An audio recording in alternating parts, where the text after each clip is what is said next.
Hey guys, Scott here, and welcome to Ariandel Arsenal, the series where I look at all the new weapons added in the latest Dark Souls 3 DLC and show you what's cool about them, how to use them, and all that good stuff. And today we are looking at the Millwood Battle Axe.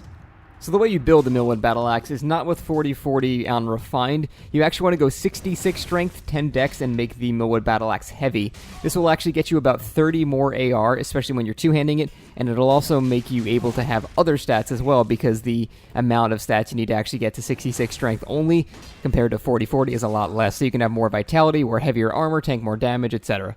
But yeah, this thing gets over 530 AR with the correct build setup, which is absolutely massive. It is the most damaging axe in the game by far. When you have Warcry on, you have almost 600 AR with a very, very fast weapon, which is really, really nice. That being said, it's still an axe, and I still think the axe class, even with recent buffs, is an underwhelming class overall. If it were to get the hyper armor buff that Mace's got, it would be a completely different story, but they don't have that. So really the way you'd want to play this is pretty much just like a straight sword. You want to pressure the opponent and control their space and swing at them when they try to roll away, or when you can use your speed against them and swing before they will have hyper armor or before they can swing. This is obviously best accomplished with a shield, so you can safely pressure the opponent.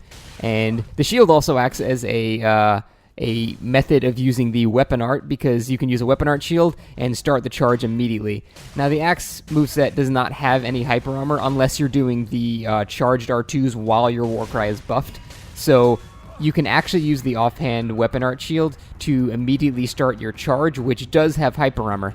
But here's the thing, while it does have hyper armor and it does allow you to win the trade, because you won't get stunned and they will get stunned, at the end of it, it's very inconsistent. Sometimes you just don't get a hit at all, sometimes you get 2 hits, sometimes you get 1 hit, and if you guys know anything about me, I hate inconsistency in a weapon. That's what makes you lose, and it's very inconsistent. Sometimes the charge simply doesn't stun or do anything.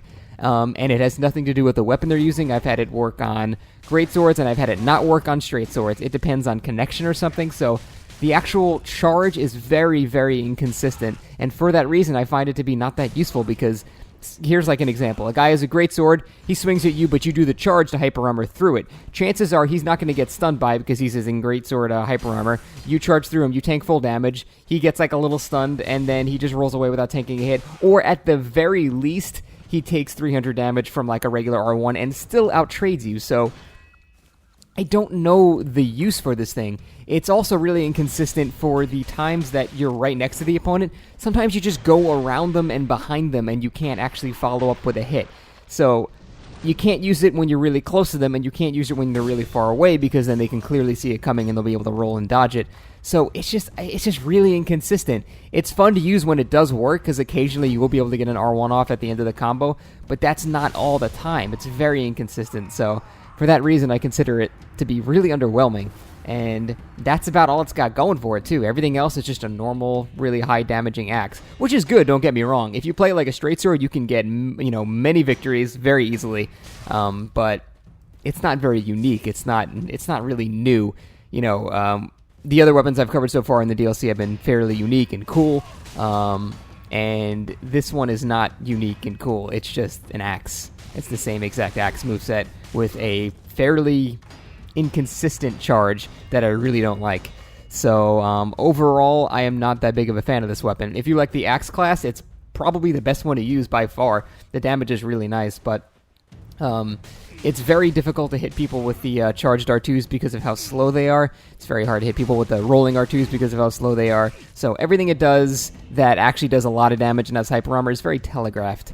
And really the only good thing for it is the immense amount of damage it does for the axe class. So until they change how the charge works and maybe have it always guarantee a hit, that is really the deciding factor on whether it's good or not.